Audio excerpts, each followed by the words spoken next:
Hi, அனைவருக்கும் வணக்கம். 10ஆம் வகுப்பு அறிவியலில் தாவரங்கள் மற்றும் விலங்குகள் இனப்பெருக்கம் அதோட பின்பக்க வினாவினைகளை பார்க்கலாம் வாங்க. ரோம் லெட்டர் 1 சரியான விடையை தேர்ந்தெடுத்துக்க. சரியா? ஃபர்ஸ்ட் கொஸ்டின் பாருங்கள். இலைகள் மூலம் இனப்பெருக்கம் செய்யும் தாவரம், அதாவது இலைகள் மூலியமாக இனப்பெருக்கம் செய்யக்கூடிய தாவரம் என்னன்னு பார்த்தீங்கன்னா பிரையோபில்லம். செகண்ட் ஒன், பாலிலா இனப்பெருக்க முறையான மொட்டு விடுதல் மூலம் இனப்பெருக்கம் செய்யும் உயிரினம் எது அப்படின்னு பார்த்தீங்கன்னா ஈஸ்ட்டு. தேர்ட் ஒன் பாருங்கள். சின்கேமியின் விளைவால் உருவாவது டேஷ் என்னதுன்னா சைகோட், அதாவது கருமுட்டை. ஃபோர்த் ஒன், மலரின் இன்றியமையாத பாகங்கள் டேஷ் ஆகும், அதாவது மலரில் இன்றியமையாத பாகங்கள் எதுனா மகரத்தால், வட்டம், சூலக வட்டம் இருக்கிறதுல இது 3. ஓகேவா? 5, காற்றின் மூலம் மகரந்த சேர்க்கை நடைபெறும் மலர்களில் காணப்படும் பண்புகள் என்னன்னு கேட்டிருக்காங்க. என்னென்னா பெரிய இறகு போன்ற சூழ்மூடி. 6 ஒன்று பாருங்கள். மூடிய விதையுடைய தாவரங்கள் ஆஞ்சியோஸ்பெர்ம் ஆன்கேமிட் எவ்வகை செல்லிலிருந்து உருவாகிறது, அதாவது மூடிய விதையுடைய தாவரங்கள் என்னன்னு சொல்லுவாங்க, ஆஞ்சியோஸ்பெர்ம்னு சொல்லுவாங்க. இதற்கான ஆன்சர் பார்த்தீங்கன்னா உற்பத்தி செல்.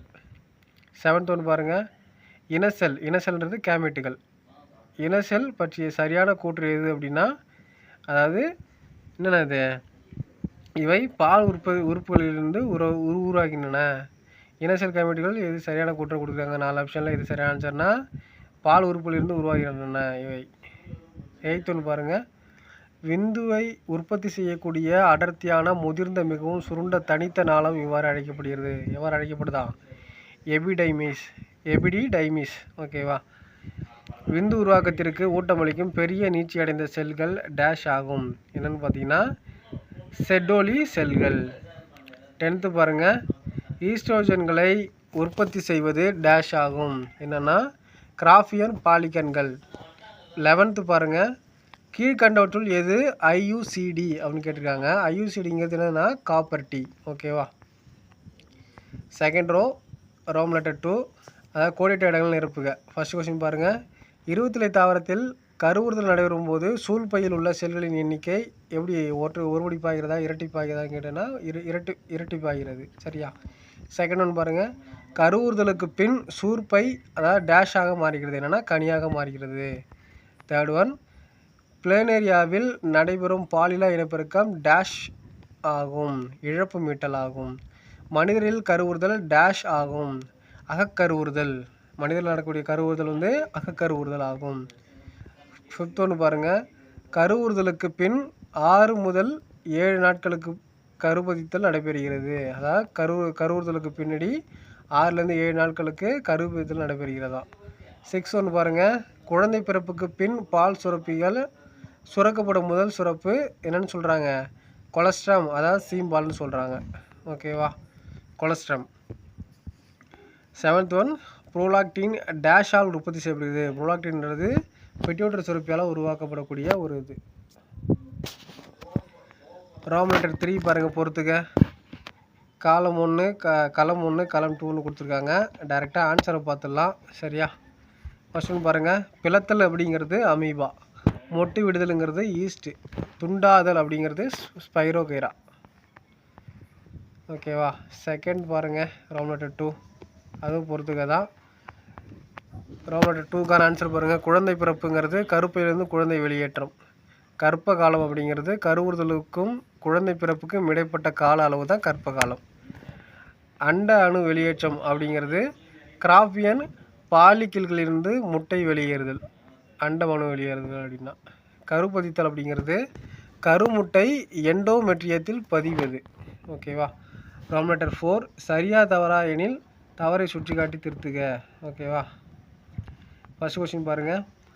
சூழின் காம்பு பகுதி பூக்காம்பு எனப்படும். இது வந்து தவறுப்பா. சரியான ஆன்சர் என்னென்னா சூழின் காம்பு பகுதி என்னன்னு சொல்லுவாங்கன்னா சூழ் காம்பு அப்படின்னு சொல்லுவாங்க. செகண்ட் கொஸ்டின், விதைகள் பாலின பெருக்கத்தின் மூலம் உருவாகிறது. ஓகேவா? இது சரிதான். விதைகள் வந்து பாலின பெருக்கத்தின் மூலம் தான் உருவாகுது. தேர்ட் ஒன் பாருங்கள். ஈஸ்ட் பாலின இனப்பெருக்க முறையான செல் பிரிதல் மற்றும் இனப்பெருக்கத்தை செய்கிறது. இது தவறு. சரியான ஆன்சர் என்ன பார்த்தீங்கன்னா ஈஸ்ட் பாலின இனப்பெருக்க முறையான மொட்டு விடுதல் மூலம் இனப்பெருக்கம் செய்கிறது. ஃபோர்த் ஒன்று பாருங்கள். மகரந்த தாள்களை ஏற்கக்கூடிய சூலகத்தின் பகுதி சூழ்தண்டாகும். இது வந்து தவறு. சரியான ஆன்சர் பார்த்தீங்கன்னா மகரந்த தூள்களை ஏற்கக்கூடிய சூலகத்தின் பகுதி சூழ்முடியாகும். சரியா? ஃபிஃப்த் ஒன்று வந்து பூச்சிகள் மூலம் மகரந்த சேர்க்கை நடைபெறும் மலர்களில் உள்ள மகரந்த தூள்கள் உலர்ந்து மென்மையாக எடையற்றதாக காணப்படும். இது வந்து தவறுப்பா. சரியான ஆன்சர் பார்த்தீங்கன்னா பூச்சிகள் மூலம் மகரந்த சேர்க்கை நடைபெறும் மலர்களில் உள்ள மகரந்த தூள்களுடன் பெரியதாகவும் வெளியுறையானது துளைகளுடன் வெளிப்பக்கத்தில் முட்டைகள் காணப்படும். ஓகேவா. 6 வந்து இனப்பெருக்க உறுப்புகள் உற்பத்தி செய்யக்கூடிய இன செல்கள் இரட்டை மைய தன்மையுடையது அப்படின்னு சொல்லியிருக்காங்க. இது தவறு. இது வந்து என்ன மையம்? ஒற்றை மைய தன்மையுடையது. சரியா. 7 ஒன்று பிட்யூட்டரியின் பின்கதுப்பு LH சுரக்கிறது. இது வந்து தவறுப்பா. பிட்யூட்டரி பின்கதுப்பு என்னென்னா ஆக்சிடோஜனை சுரக்கிறது. ஓகேவா. 8 ஒன் கருவுச்சி இருக்கும்போது மாதவிடாய் சுழற்சி நடைபெறுவதில்லை. ஆமாம், சரிவாம்பா இது. 9 வந்து இனசெல் உருவாவதை அறுவை சிகிச்சை முறையான கருத்தடை முறை தடை செய்கிறது. இதுவும் சரிதான்பா. 10வது கொஸ்டின் பாருங்கள். ஈஸ்ட்ரோஜன் மற்றும் புரோஸ்ட்ரோஜன்களில் மிகை சுரப்பு மாதவிடாய்க்கு காரணமாகிறது. இது தவறு. ஈஸ்ட்ரோஜன் மற்றும் புரோஸ்டிரானின் குறைவான சுரப்பு மாதவிடாய்க்கு காரணமாகுதுப்பா இதுக்கு. ஓகேவா. ஓகே, நம்ம இந்த யூனிட்டில் இருக்கக்கூடிய பின்பக்க வினா விடைகளை பார்த்தாச்சு. அதாவது தாவரம் மற்றும் விலங்கு இனப்பெருக்கத்தில் இருக்கக்கூடிய பின்பக்க வினா விடைகள்லாம் பார்த்தாச்சு. நம்ம அடுத்த யூனிட்டில் இருக்கக்கூடிய பின்பக்க வினா விடைகளில் அடுத்த வீடியோவில் பார்க்கலாம். நன்றி.